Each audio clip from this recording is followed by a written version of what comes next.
Now that the Lions are 3-1, top of the division, just destroyed the Packers, it makes you wonder what kind of trades could happen before the trade deadline to kind of go all in, right? It just kind of feels like this is our chance to really make it happen. And so you look at where we weak on the team. Really, not a lot of weaknesses. The only thing is like a vertical threat. Jameson Williams is coming back, so we got everything covered. The one area, if there was anything, if you could just be like, you know what, magic wand, it'd be nice if we had a big body jump ball type of receiver for the red zone. Because, hey, we got Ben Johnson. It's awesome. We're scheming things up all the time and he can get open, but it'd be nice if we just had a throw it up to type of guy. Well, is there a guy available? There might be. So here's the guy we're talking about. It's Chicago Bears, Chase Claypool. And he was inactive this week. And so it's like, all right, let's get rid of this guy. The Bears are 0-4. Love it. Love that, by the way. Who do you hate the most in the NFC North? Let me know in the comments. Packers, Vikings, or Bears? For me, it's the Bears. So it's great to see them 0-4. So they're 0-4. So this is why. Justin Rogers makes a great point. Brad Holmes went for Tyrell Williams, Perriman, Chark, Mims, likes that big framed high-end athlete at receiver. And I believe, and I think it's great for the red zone. It's a play every once in a while where it's like, just throw it up. You don't have to scheme something open. The field condenses. Let's just throw it up. They've got an advantage. It's something that could be, it's something that could happen. So Justin Rogers is like, hey, just kind of keep an eye on if Brad Holmes does this. And it makes sense for the Lions just because we're in a great position and what would it cost to actually get him? So the sources, the Bears are looking to trade Claypool, asking for a fifth or sixth round pick in return. I say you offer them a 7th round pick. I mean, seriously, 7th round pick. Now it's in division. Will that matter? I don't know. Sometimes it does. Sometimes it doesn't. Ryan Poles has been actively calling teams he believes are in the market for a receiver. Remember, they acquired Claypool last year from the Steelers. Love that. Love that they traded away. And now he's not even playing. So this is not a star-studded dude, but it gives you a chance. And really, Marvin Jones would be the guy that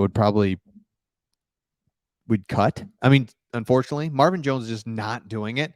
So you've got this wasted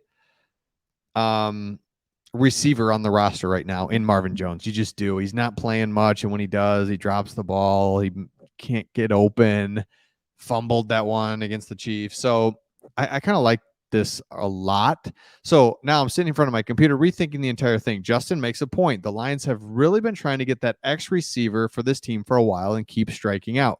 Tyrell Williams, remember him early on? Now this is early on in Brad Holmes' regime when he got Tyrell Williams. So it was kind of like, we're just looking for any wide receiver at that point. Remember, we're trying to take the roster down to the studs. So I don't know early on if this was quite the case, but still, Tyrell Williams gets hurt the first game, never plays again. Perriman got cut at the end of camp in 2021. Chark worked when healthy, but he couldn't stay that healthy, and ultimately he left. Denzel Mims came in hot, but got hurt. So it's just been strikeout after strikeout. Completely agree with this. So the Lions are presented with an opportunity to try again and for really cheap, really, really cheap, cheaper than what they laughably think they can get right now. So here's what I'm thinking. The guy really needs to prove himself. No team should make a deal for Claypool without putting in some conditions, which we absolutely will, right? Like there's no even 7th round, 6th round pick, conditional. He's got to play. Otherwise, it's the 7th. He's got to play at least, 20 snaps or something crazy.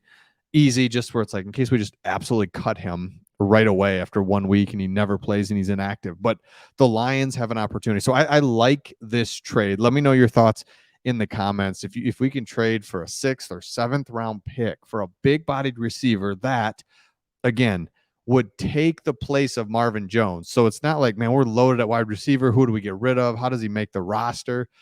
There's a spot for him. But as I'm saying this, I'm remembering, that Jameson Williams is probably going to take Marvin Jones' spot, depending on that. Or, there's our 7th round pick, Antoine Green, who hasn't really played at all either.